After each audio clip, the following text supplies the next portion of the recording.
This is Caregiver Storyteller, produced by CaringKind, the heart of Alzheimer's caregiving. Hi, everyone, and welcome to Caregiver Storyteller, a storytelling podcast about Alzheimer's and dementia caregiving.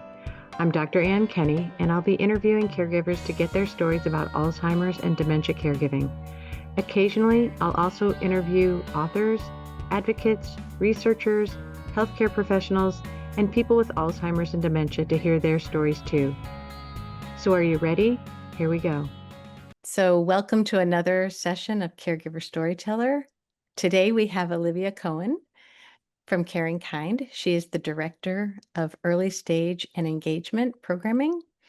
And I'm so happy to have you here today, Olivia. Like everyone, I'm going to ask you to start with your story because it is Caregiver Storyteller. So usually it's a caregiver, and that may not be appropriate here, but we would love to hear your story.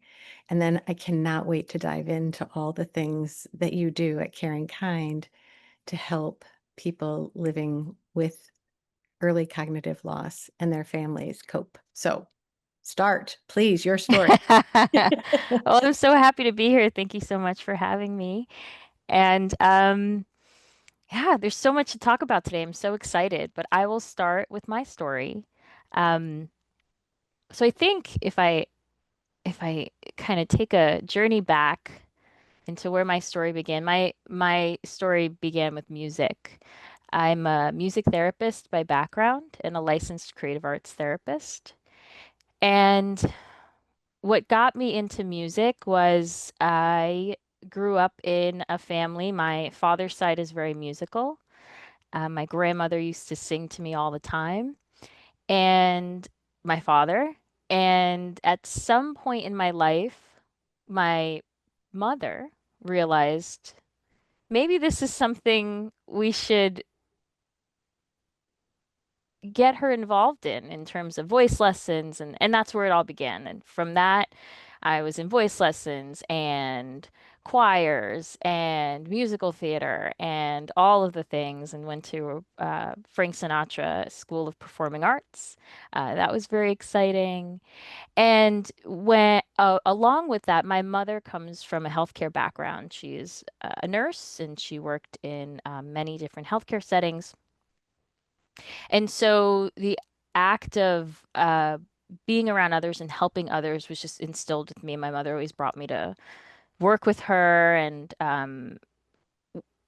also a part of me singing in these choirs was that we would sing at hospitals and nursing homes, and I really loved those two worlds combining of music and helping to change someone's day with that music.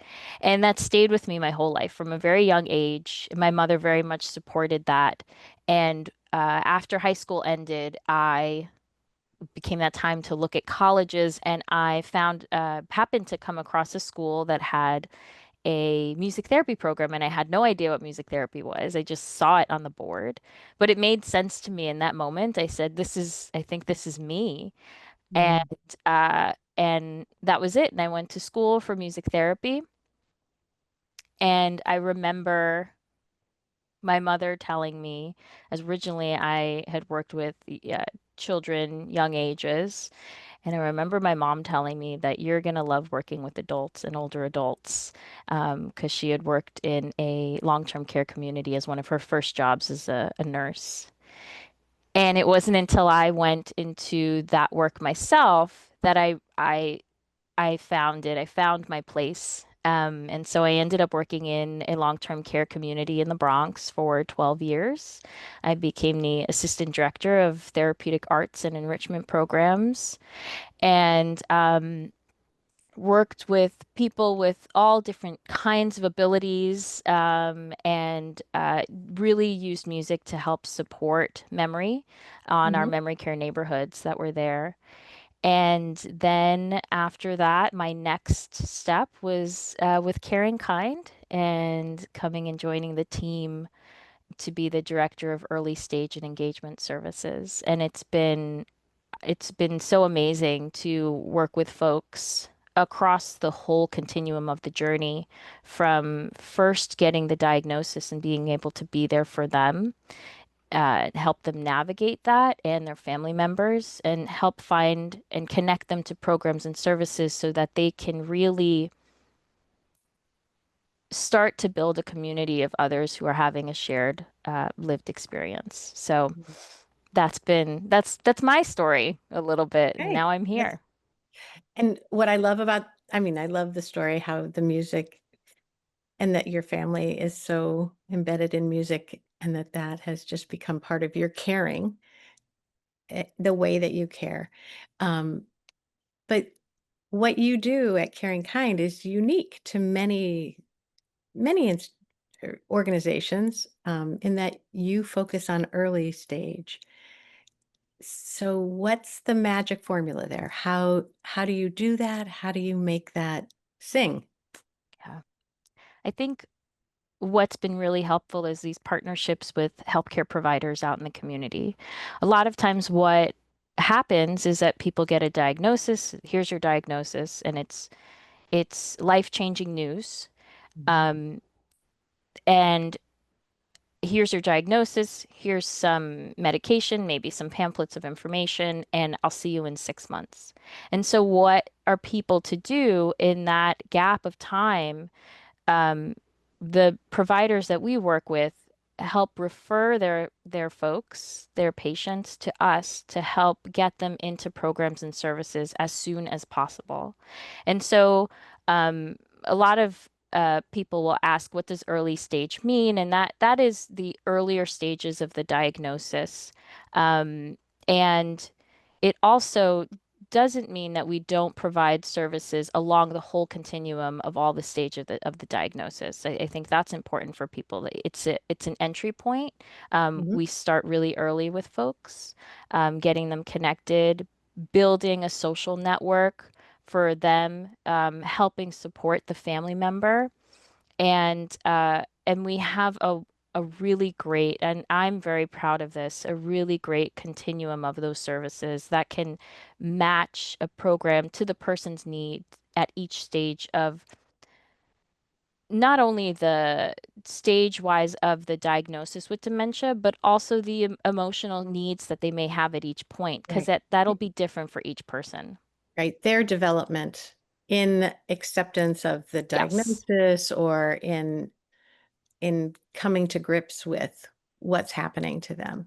Yeah, Um, exactly. And it's important too that even though the work that I'm doing is look and my team is doing is working directly with the person with the diagnosis, it is important to work as a unit with their caregivers, with their care partners, their caring family and friends, to be a part of that and helping to support their process with this.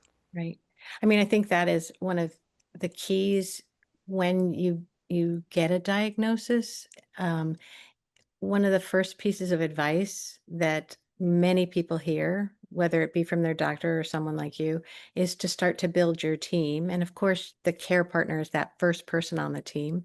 Um, but it's not something that we do very easily Yeah. in the United States, is to build that team. And you hear it, but you don't know how to do it. So you kind of get them started on that, how you're going to build your team. And I mean, what I'm hearing from you is the first thing is kind of begin to know yourself. And how do you do that when emotionally you're saying, I have this new diagnosis? So what do you think that often first step is, that gateway? What would you say is the, not to I mean, I know it's always individual, but to generalize, what is your often go-to advice for people when you first meet them? So what I recommend when folks are joining us or calling or just inquiring about our programs, I think there's so much information to take in that first step. You're getting this diagnosis. There's a lot of information, not just from the doctors, but also we don't want to bombard people and overburden them with too much information. Um, and then there's the emotional aspect. You're taking all this information in, but what do I actually feel right now? Mhm. it's hard to say. It's so new. And so a lot of folks who are coming to us are in that space. They've just gotten a lot of information. They know it's somebody's told them that it's important to do something, and it's important to do something with us, a group, to get connected with us. And so what I typically recommend is joining cognitive stimulation therapy. That's one of our groups that we offer. It's a wonderful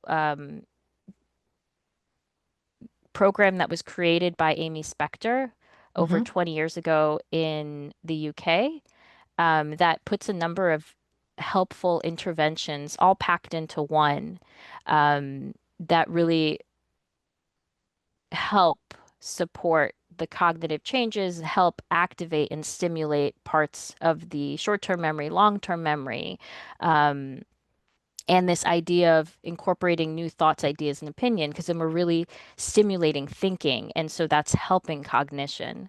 And Right. so as folks join that group, and it's not a support group where, it may come up, people may share something about what they're currently experiencing in the moment, but it's not the type of group that you'll go in deep and explore that emotion. So it's nice to know that folks want to be in a group with others, that feel comfortable at that point being in a group with others who are experiencing similar cognitive changes, but also that if they're not yet ready to, if they haven't yet really explored their understanding of the diagnosis and how they feel about it, it's a Right. great first step. Because what happens as the group forms and as people join us for those, we do the group for 8 weeks, twice a Mhm. week. As that group forms and relationships start to um, develop, and there becomes a curiosity that group members start to have about each other. They want to know more about what they're experiencing. Right. Um, and they want to start to explore that. And so that sets up just a nice foundation for folks to join some of our other groups, Okay. like Journey Together, our support group that we have, or like To Whom I May Concern, which is one of our lived experience programs. So before we go on to those, I would like to just back up for a minute that part of cognitive stimulation therapy is to have them thinking. And it's thinking in ways that are not memory based, correct? Correct. So they're Absolutely. learning to lean in to the more preserved parts of their thinking, and that are parts that will not necessarily go away, the opinions Absolutely. and I so they think, then they lean into a strength that allows them then to have that curiosity. yeah, Am yeah, I is that on target or absolutely. And I think, I want to help give folks an idea of what it looks like in practice, but okay, we do a little bit of just orienting ourselves to the day, the month, the year, having a conversation about that. It's not meant to be quizzing anybody. It's not meant to feel like somebody's being quizzed or tested and to feel shame about not getting the answer correct. It's a positive, welcoming environment. mhm, Um, and we read an article. The article's meant to be opinion generating, so that if at any point when we have our discussion, I am not focusing my questions on memory recall. I'm not asking folks to tell me what they remember for the article. I'm asking folks about their opinion about a specific topic within the article, and everybody has an opinion. right, And it's a great way for the group to kind of come together and share those opinions and be curious about one another, and to do it in a very welcoming, positive, safe space. mhm, And then from there, we do a little bit of exercise, a little bit of movement with the body, as that's important. right, And then we do a themed activity. That could be word games, number games. And again, it's nothing that would feel like it's a test. It feels like some of those activities could be just explaining when it comes to, for example, number games. playing a number game of guessing which the next playing card will be, or the next number will be higher or lower, and more so about going into your reasoning behind that. Again, that's kind of bringing in that what's your reasoning, what's your opinion for making that choice, or Mhm. describe. And it brings us into different levels of cognition where we're analyzing, we're sharing our reasoning, we're describing. And so that allows people to think outside of the box, outside of their everyday routine, um, and actually extend some of that activity in the brain, maybe even further than we would normally would in our just our normal routine of our day. Right. Because we often talk about what's the last meal, what's the last weather, and that's all memory based. Mm-hmm. And that's what social norms are. Yeah. But you're helping them, and that people come out just glowing because they've leaned into a strength. And Yeah. who doesn't want to feel good about Mm-hmm. who they are, especially when you've been given a diagnosis telling you you're, a diagnosis that can be stigmatizing Yeah. and let's hide from this. All right. Mm-hmm. And I All right. think the other safe space about it is that if there's a moment where you forget, or you don't remember what you were going to say, you're in a group, in a space with others who have that a similar experience, and so it becomes okay to feel that you can share some of that with others, that you can Yeah. say, I forgot, and I'm not sure, and everyone else will say, me too. Yeah. And that's And they mean it. and they Not mean it. And they mean it. yeah. Yeah. Yeah. Okay. So from there, once they have that base and they've built some confidence and they've built some support with other people, what comes next? So at that point, when they want to explore a little bit more what others are experiencing, we have our Journey Together support group. And that's a supportive psychoeducational support group, meaning that we have different topics of discussion each week, that we're kind of moving people through a trajectory of sorts in terms of just giving them the space to share what it's like to get the diagnosis, some of the grief and loss that comes up with the diagnosis, what are the changes you're experiencing, how are the relationships around you changing? Just opens that platform up to share with others who get Hmm. it.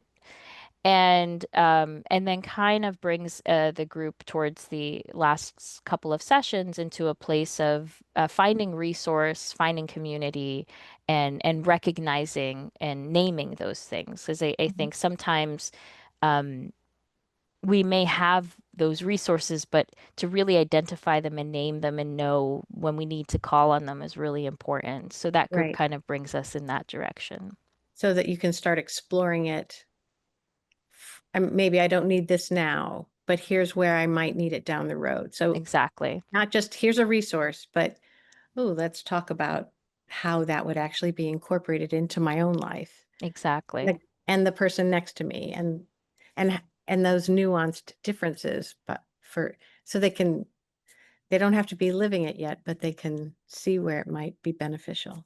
Absolutely. And to support Yeah. each other. Yeah. And then have peers that are supporting you. I mean, that's so helpful. There's even times where we talk and have had conversations in the groups about walking, and just how that could be helpful in many ways for people, for their brain, for their body, for their emotional presentation, and how the group members can really come together and support each other and say, I'm going to do some walking also, and that can motivate and support one another. Hmm. Wonderful. That's so great. And and then from there, once they've so I know that cognitive stimulation therapy goes into a maintenance phase. Does Journey Together also, like, once you're Yes. through the psychoeducational period, which is 10 weeks? It's a 10 weeks. 10 weeks. Okay. So after that 10 weeks, what can you stay with that group? What happens then? Yeah, so So, like you said, cognitive stimulation therapy and Journey Together both have what we call maintenance groups, which means Okay. that we're maintaining what you've worked on in those intensive either 8 weeks of CST or 10 weeks of Journey Together. We're maintaining that space. And so we offer that with both of them. Mhm. There's maintenance for cognitive stimulation therapy can go on once a week for 24 weeks.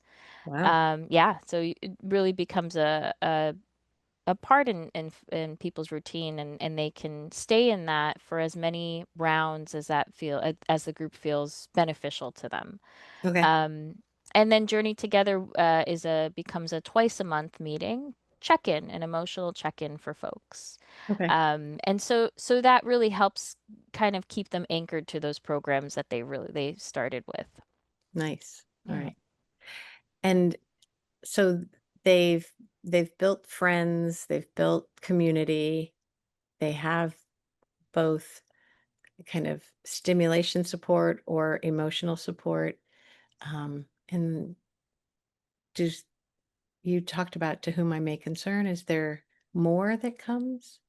Yeah. So to whom I may concern, I think that one's a special program. And um, that kind of as people move through building that foundation, becoming curious about their peers, it it then moves into a space of wanting to share that with others beyond the group space. And I think that's where to whom I may concern comes in because To Whom I May Concern is a lived experience program where we have a number of sharing sessions that the facilitators, I'm one of the facilitators, um, then create a script based off of the sharing sessions that is then performed at CaringKind or other locations. And it's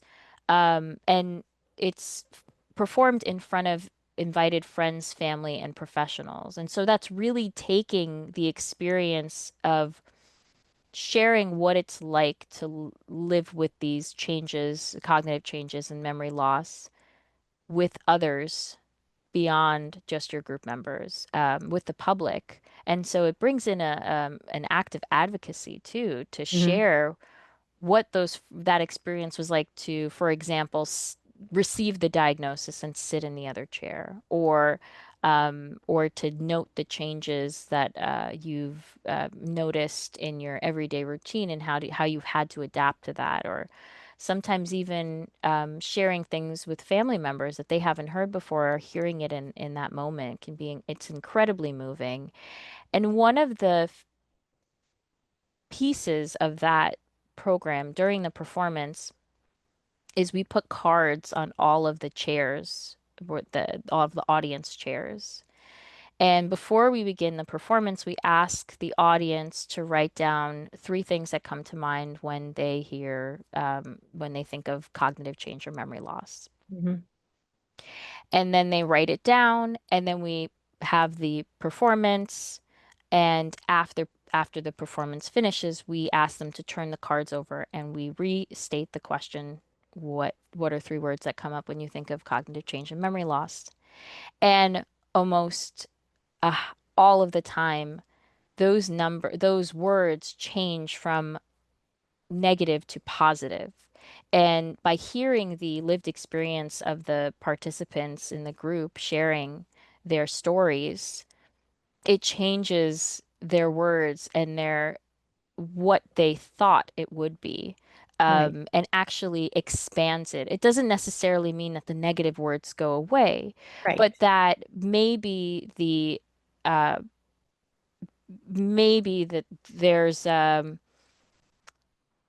what's the word More I'm looking holistic. for? Yeah. A Just more holistic, yes, you see that there's the good and the bad, right. that there's the hope and the despair. I And mean, maybe the emphasis changes. Maybe the emphasis on the negative changes a little bit right. from a more positive, that people can see that there is humor that can be a part of this diagnosis. There is Hope, joy and hope and um, resilience, and resilience. yeah. I mean, the story, like we both know one story that is just so moving. If you could tell the story of Gary, that would be great. And then I would love to, as a professional, I would love to tell a story that I heard as well. I love that. I love Okay. that. So one of our group members, Gary, he had joined us and participated in the continuum of the early stage programs from CST, maintenance, Journey Together. He did the maintenance program for Journey Together and was a part of To Whom I May Concern. And we could actually see the changes in terms of share the openness to share about the diagnosis. It was not yet present in the beginning when he first joined us, but through his time of participating in our programs and making connections with others, it really helped support him to feel comfortable and ready to join a program like To Whom I May Concern, where he could share his experience and he could have these deep, meaningful conversations publicly in at the performance with his family members.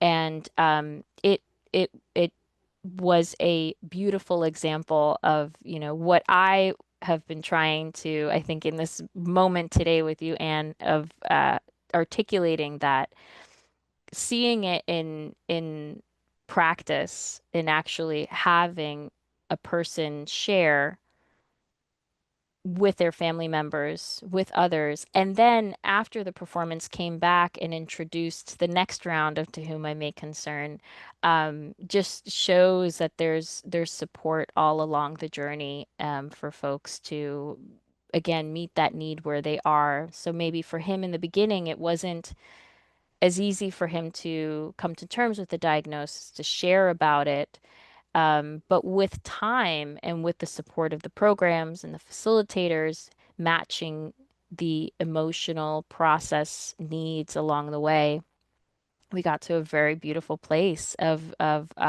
sharing that with others. And what a beautiful thing to witness as the audience, or as facilitators who have seen that from the beginning, that whole trajectory that he shared with us. So it's very moving. And the And then caregivers to are a part see of how it that. opened up his family to back to him. Yeah. I mean, it was such a healing moment for everyone that he Yeah.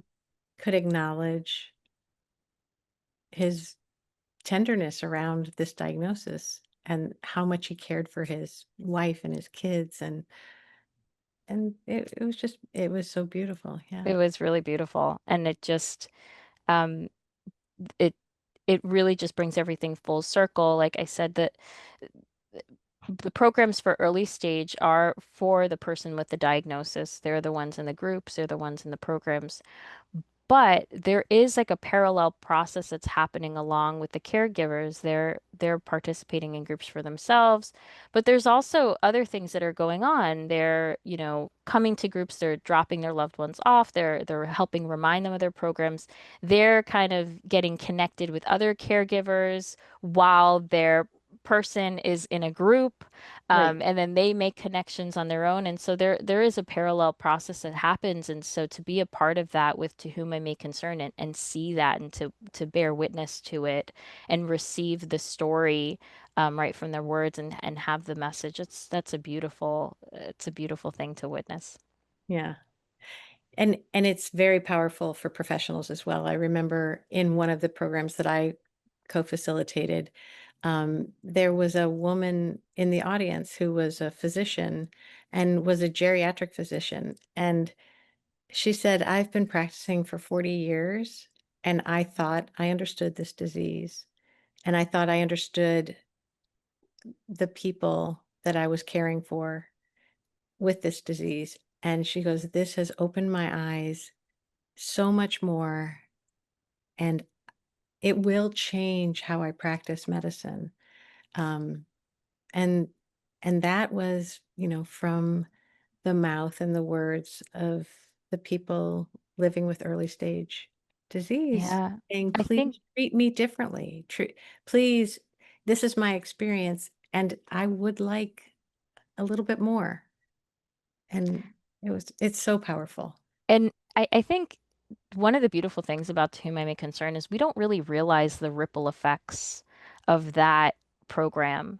Um, because it can go far and beyond, right? I'm just thinking of the person that you were just talking about right now, the doctor, of saying that's going to change my practice. I mean, that can help people beyond the space Yeah. of who's just in that room. It now can go on for a long time. The reach of just these participants into whom I may concern sharing their experience and telling their stories. Right. And if people want to see an example of this, it's available on the Caring Kind website.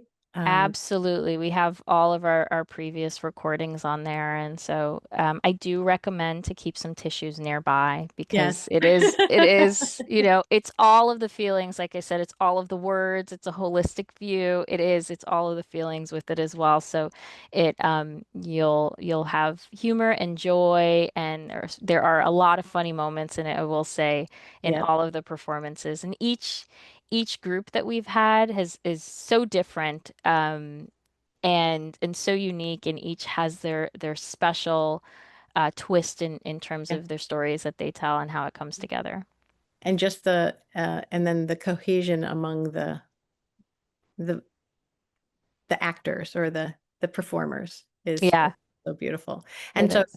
that would give our audience a taste of what's happening in these groups that you've been talking about, the CST and the journey together, the power of that peer support and that peer gelling Yeah, can be somewhat seen in the To Whom I May Concern performances as yeah, well, I believe. So I think for our audience members to use that as this is the culmination of what all the programming you've been talking about, Olivia, could get. The power of it is there. Uh, yeah. I think it's beautiful. And the other thing you started talking about was the engagement with family and the what dyads or the care partner and the person living with dementia. You're also the director of engagement. So uh, besides all these things you've already described, there's more. There's more. Yeah.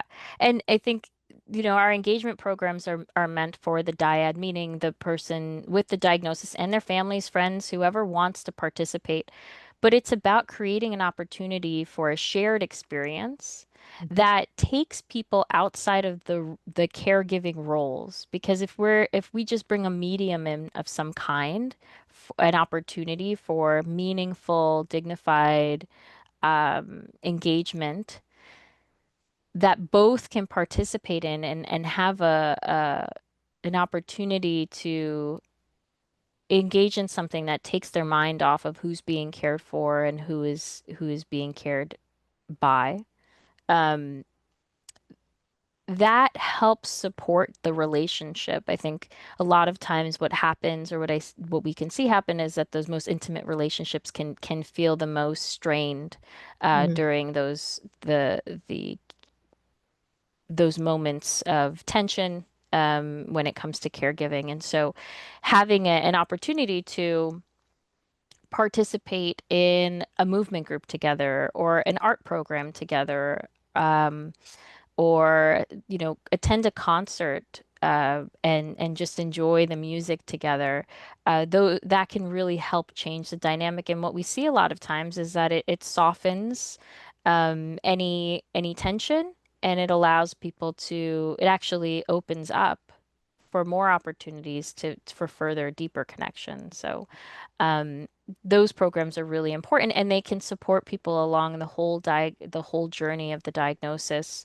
not just early stage, but all the way through other stages of the diagnosis. And it's really important to have those opportunities for the caregiver to have a moment of respite and just enjoy something themselves, and for the Mhm. person with the diagnosis to feel connected with that person as well. It's So special. it's enhancing that lived experience. It's bringing opportunities for reciprocity and opportunities just for shared fun, shared Shared fun. Yeah, meaning. Yeah, yeah. yeah. That's all. So we're really exploring what options we're bringing to folks, and it also is an opportunity for other, you create friends and network with other people in groups, and then you can meet them and you can participate in an activity together. And I think those relationships Right.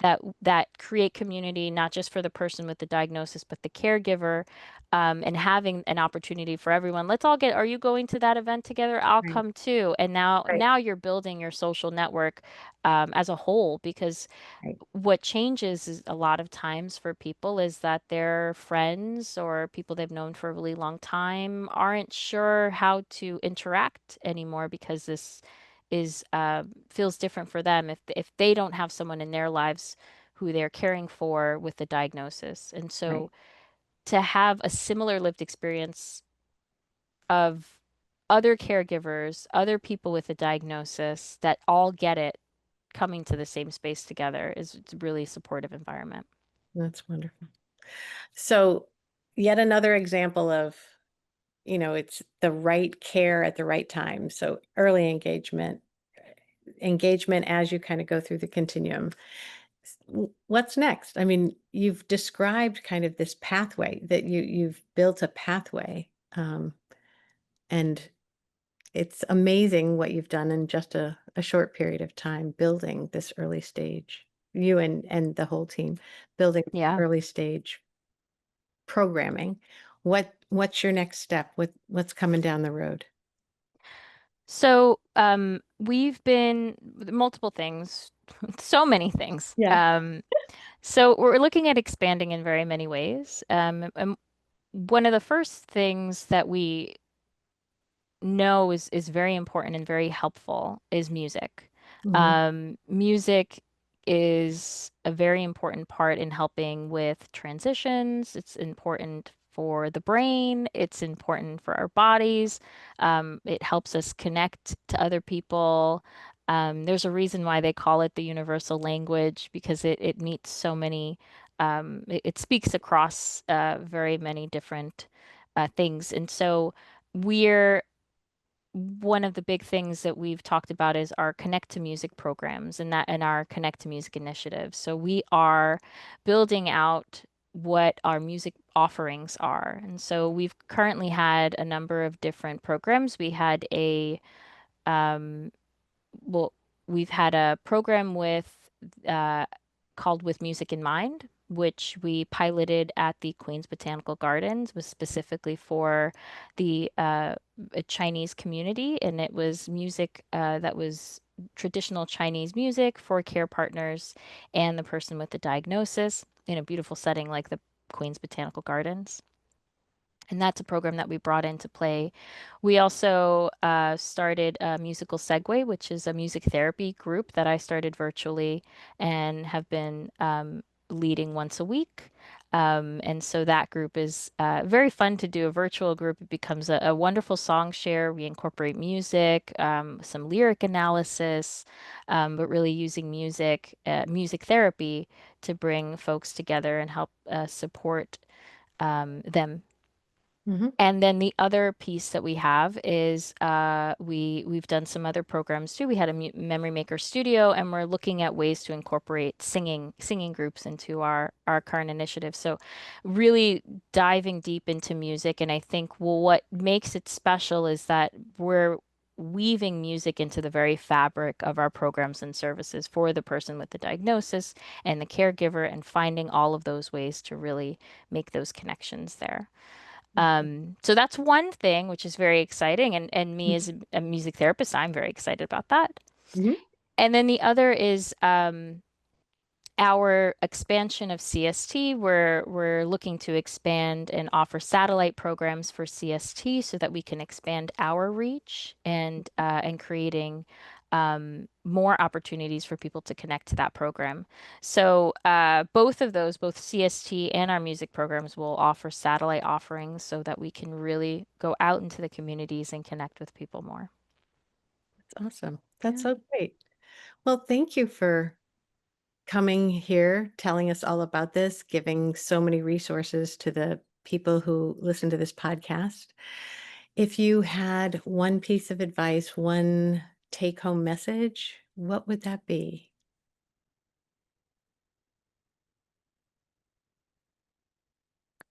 I think it's take everything one step at a time, and to find those opportunities for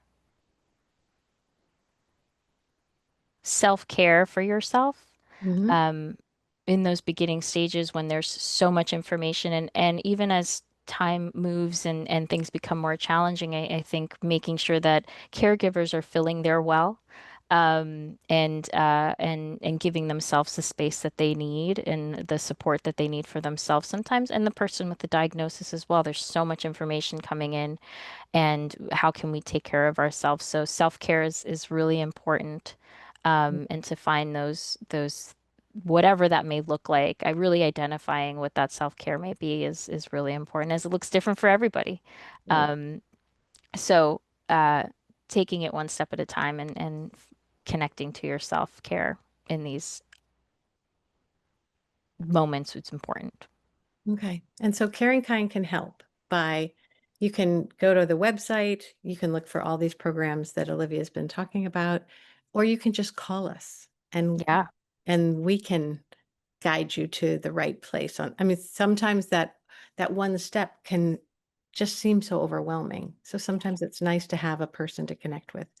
And there is absolutely. somebody at the end of the phone. So we will put the contact information in the show notes. If you're in the show notes, you've probably been to the website, but we'll put that there as well. Anything else we should you give people as a guide? Sure. I'm forgetting. I think if folks are going to the website, if you want to go to our area for early stage programs, you can check out those programs there, the ones that I've talked about today. You can also check out our social engagement calendar.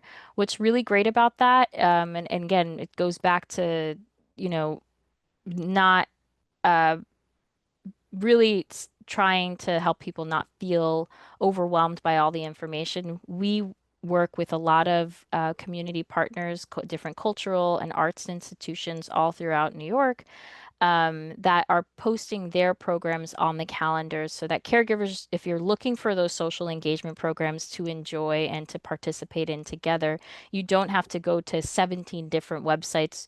We try to work together to really get them on one calendar together, and thanks to our different cultural partners and the different art partners that are posting those on in conjunction with our social engagement programs as well. They're all there in a one-stop shop, so everyone can just find it really easily. And so if you go to caringkind.com/social engagement, it'll bring you right to that calendar. So those are the two websites if you need a, a, a, a quick stop where you can help support some of the things we talked about today. Okay, so a lot of those are New York City based, but some of them are virtual. Is that true? Yes. Okay. So, right. And I think that's important to say too, is that we don't just work with folks in New York, that we offer virtual programming as well. And everything is noted on those calendars. If it's in person, virtual, there's an option for everybody. Okay. This has been great. Thank you so much for joining us and giving us so much information. I know at the very beginning you said sometimes there's too much information, but you really made it so easy to hear. I'm glad. Maybe somebody wants to listen to this podcast a couple of times to get all the pieces, but thank you for sharing yourself. Thank you for having this programming available and making it easy for us to consume it. I appreciate it. Thank you so much for having me. It's been wonderful to share all the great things that CaringKind is doing, and really proud to talk about it. Thank you. Thank you. Thank you for listening. If you'd like to share your story, go to caringkindnyc.org/podcast. Maybe we'll use your story on the show. We'd love to hear from you. Please subscribe to this podcast and leave some glowing feedback. We love positive reinforcement. I'm Dr. Ann Kenny, and you're listening to Caregiver Storyteller, produced by CaringKind,